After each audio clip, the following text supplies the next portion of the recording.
Après une année morose, le petit village de l'Espérou près du Montégoal a retrouvé des couleurs ce week-end grâce à la fête de la transhumance. Événement incontournable, il est l'occasion d'admirer les déplacements de troupeaux des plaines vers les montagnes pour pâturer et de mettre en avant le patrimoine gastronomique et culturel du département. Un endroit où bergers, visiteurs et producteurs peuvent se retrouver et échanger. C'est le but de cette manifestation, de faire découvrir tous nos produits, tous les produits qu'on peut proposer sur notre territoire. On fait beaucoup de ventes directes, on a favorisé la vente directe. Toutes ces manifestations sont très importantes, donc ça fait 2 années qu'on a subi la crise sanitaire de plein fouet et on n'a pas pu faire les ventes au printemps. Ça a été assez catastrophique pour les producteurs locaux. Annulée l'an dernier, la crise sanitaire laissait planer le doute sur son maintien ou non, mais avec quelques ajustements, comme l'annulation de la traditionnelle tonte des moutons en public, la 29e édition de la transhumance a pu se tenir. Cette année, on craignait, comme l'année dernière, de ne pas pouvoir faire cet événement par rapport à la crise sanitaire. On a eu l'écoute attentive de la sous-préfète du Vigan et je tiens à la remercier aussi.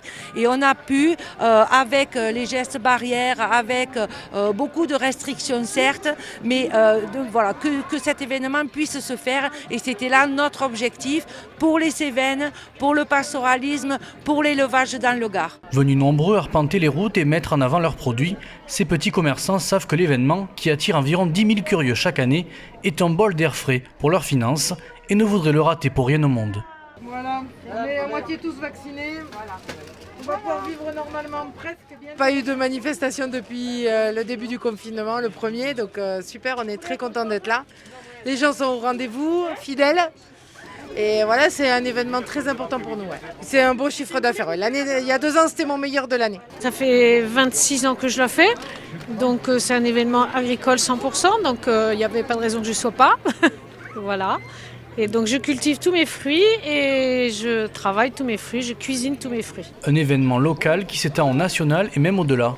De nombreux touristes venus d'autres régions, voire d'autres pays, viennent découvrir ce qui fait l'une des fiertés du département. En tant que citadin, c'est complètement différent, donc c'est très sympa. Après, on vient d'arriver il y a peu, donc on fait le tour et ouais, c'est top. À Saint-Lepou, on n'a pas beaucoup de nature là-bas et on n'a pas de montagne. Du coup, ça, c'est super pour moi. Un cadre idéal pour les hommes et les animaux qui ne font qu'un avec la nature. Depuis juin 2011, l'Écosse et les Cévennes sont inscrits au patrimoine mondial de l'UNESCO en tant que paysage culturel de l'agropastoralisme méditerranéen.